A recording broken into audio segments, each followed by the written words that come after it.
Jeshi la Polisi Tanzania lingependa kuwajulisha kuwa hadi mchana huu wa tarehe 9 mwezi wa 12 2025 hali ya usalama wa nchi ni shwari.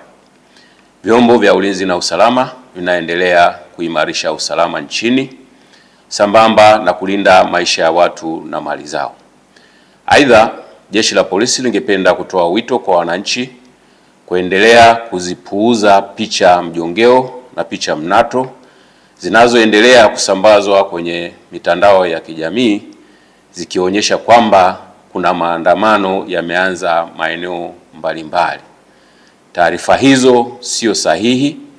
Wanatumia picha mjongeo na picha mnato za matukio ya nyuma kama vile ya tarehe 29, tarehe 30 na tarehe 31 mwezi wa 10 2025.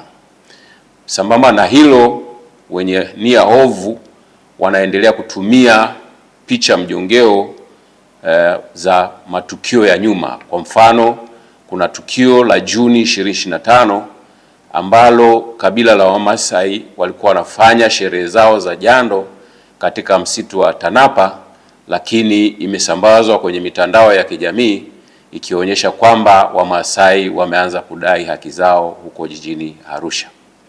Tunaendelea kuwahimiza Watanzania kuendelea kuzipuuza picha za aina hiyo kwa sababu zina lengo la kuwahadaa kwamba kuna maandamano yanafanyika.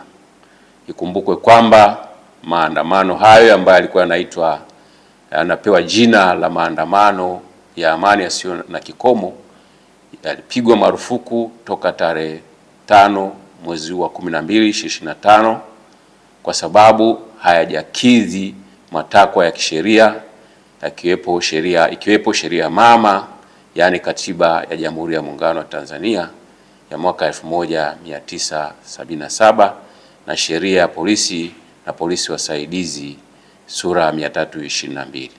Aidha, tunatoa wito kwa wananchi waendelee kufuata sheria kwa ajili ya usalama wetu sote.